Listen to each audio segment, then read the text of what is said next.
So according to a new Redfin article, the Great Florida Migration is coming undone, folks. They're saying it's reversing course. We're seeing similar things in Texas from what they're reporting. I don't know if it's completely becoming undone, but it's starting to get more noticeable in the larger cities. This article specifically focuses on locations like Tampa, Orlando, Jacksonville. We saw this here in Southwest Florida last year. This is kind of old news to us.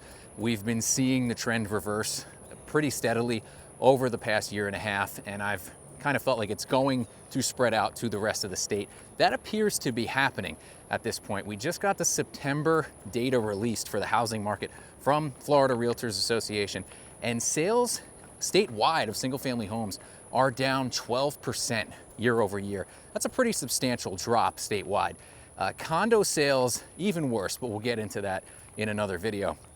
The median sale price and average sales price has stayed pretty stagnant, though. There's not a lot of movement going on there. And even the article from Redfin here kind of echoes that and says, we haven't really seen major price movement statewide since about March of 2023 is where they pegged it. In my area, I guess that's what they're calling peak statewide. In my area, Southwest Florida, Charlotte County, our peak, parts of Sarasota, our peak was really around July of 2022.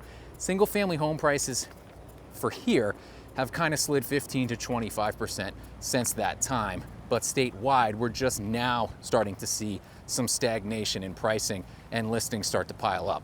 And we know why that is, guys. It's because we have so much inventory and it continues to grow statewide. So in the article, they actually interviewed the chief economist for Florida Realtors, and he said there's definitely been a sizable increase over the past couple of years of homes coming to the market.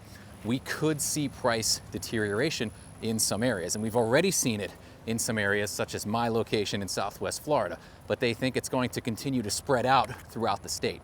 So this is the article I referenced. The Great Florida Migration is coming undone, and they tell the story of Anthony Holmes. He was part of the Great Florida Migration. In 2021, he moved here from Virginia to a gated community in Tampa. He now has to leave, and what he's finding is buyers are increasingly hard to find, which is true. Demand is down, like I mentioned. He paid $550,000 for his 5-bedroom home and spent another $50,000 on solar panels and interior improvements. He had to move back to Virginia for work, which is what a lot of people are dealing with here, return to work orders. And he expected to sell his house rather quickly, but he listed it all the way back in February. He's had no luck. He's dropped the price 5 times to $583,000, and he'd be happy to simply break even at this point. I suspect he's not going to be able to even break even, and they have him quoted as saying, "I can't unload the thing. In 8 months, I've had 0 offers. No one even showed up to the open houses. Nobody." And this is echoing what's going on across much of Florida, according to this Realtor.com article, and things we've seen in the Western Coast. A surplus of inventory and dwindling buyer interest are slowing sales and keeping homes on the market longer. And keep in mind, guys, this article was published on October 7th. This was before Milton even happened, so that's not even factored into this. So as far as the number of new listings that are on the market, we saw a 39% increase statewide for single-family homes. That's a big number. If you guys have seen some of my other numbers from the previous year in Southwest Florida, that's kind of child's play, but it is a large increase. Down here, we have seen 100%, 120% in some areas over the past year. So statewide, we're up about 40%. The month's supply of inventory is also up about 40%, sitting at 4.6 months of inventory. Last year, it was 3 and change. So 4.6 months statewide is still highly considered a seller's market, but it's getting very close to being balanced. And we're starting to see the shift statewide echo what has happened here in Southwest Florida. There was a time when Southwest Florida's inventory was 4.3 months. And I started raising alarm bells here saying, if this continues on this trajectory, very quickly, we're gonna get into a buyer's market and we're gonna have too many houses. And that's exactly what happened. Now, will that continue statewide? Potentially. I don't know. We'll have to see how the year goes with the 2 back-to-back hurricanes.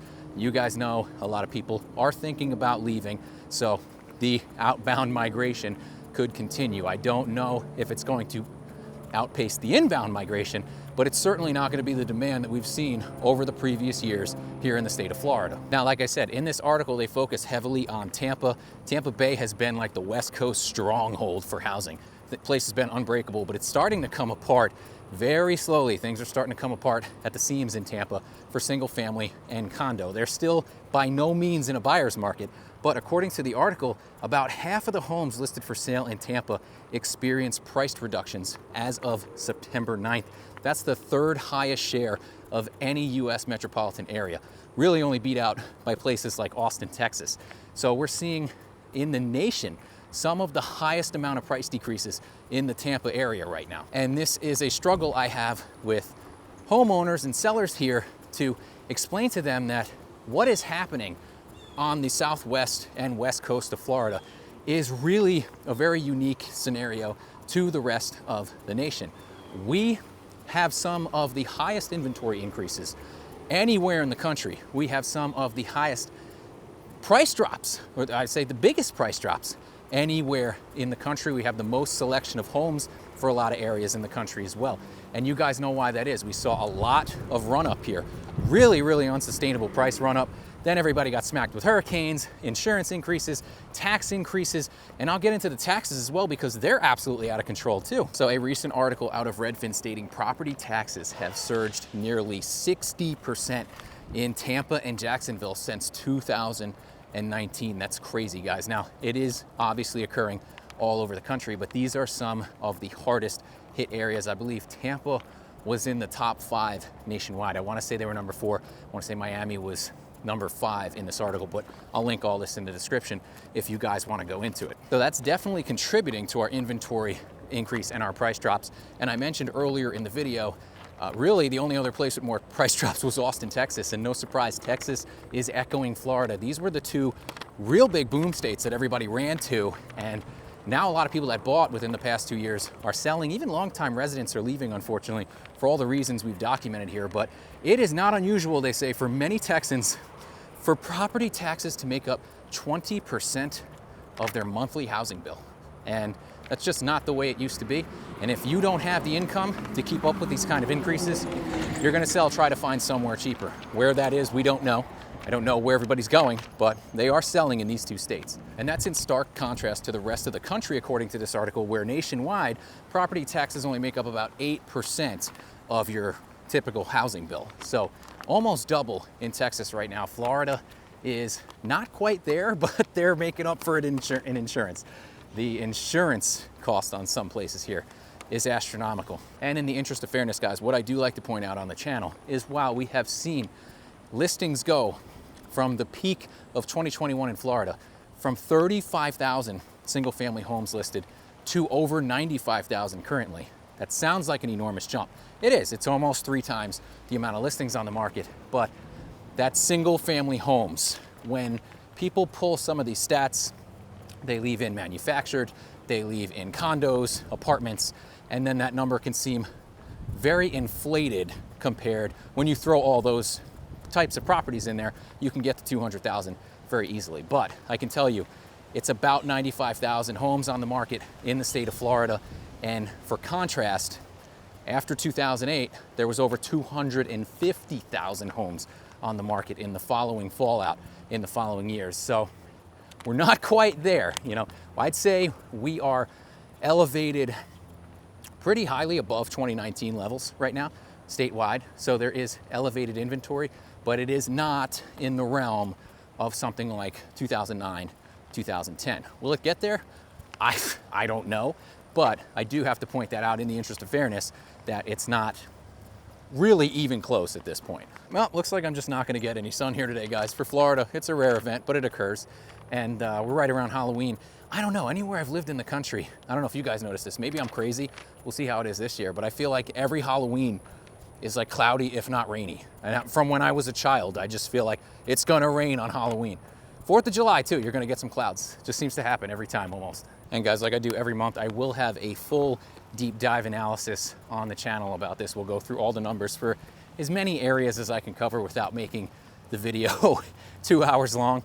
You guys kind of have seen my other ones, you know how it goes how it works out. Another thing they mentioned in the article is institutional investors. If they start to cut and run, things can escalate very quickly. That is exactly what happened here in Southwest Florida. We had everyone come here, buy rentals, buy things for Airbnb, and suddenly find out when the rest of the nation is open for business, we're not the only state you can come to and party.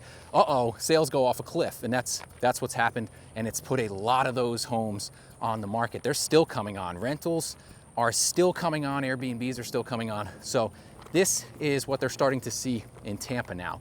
It caused a massive, massive inventory surge for us last year. I don't know if that's going to happen up in Tampa. January is listing season. That's when I suspect we'll see a lot of people list who don't want to deal with another hurricane season. Up in Tampa, I don't know if it's going to push the numbers up into inventory levels like we've had here.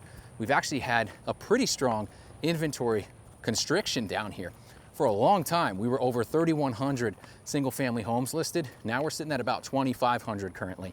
But that happens this time of year. Inventory tends to go down this time of year. Plus we've had the hurricanes that are going to assist with that. But in some place like Tampa, really anywhere in Florida, if investors get a new tax bill, they get a new insurance bill, the numbers don't make sense, or they don't have a really strong vacation season, if they're doing seasonal stuff like that, we could see all the institutional investors start running to the exits.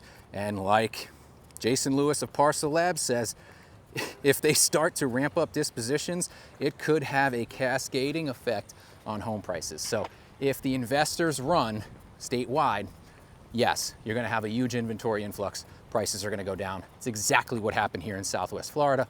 Are we starting to see it spread to the state? Personally, I think maybe. I know it's not really an answer, but we got to wait and see. That's my approach, guys. Got to wait and see. Numbers for closed sales being down 12% year over year is a little alarming, but we had elevated sales for so many years. So even a nominal slowdown is going to produce double-digit drops like that. Please be considerate. Do not feed the gators. There's just a little bit of water back there. I don't know if you guys can see it, but people ask me that all the time. Are there alligators in this water? And if there's water, yes, there's gators in it, or just assume that there are. Don't go near it. Don't go in it. Unless it's your pool, and sometimes they show up in your pool as well. I'm sure you guys have seen videos on the internet. So that's all I got for today, guys. If you like this video, give me a like, share, subscribe, and I'll see you next time.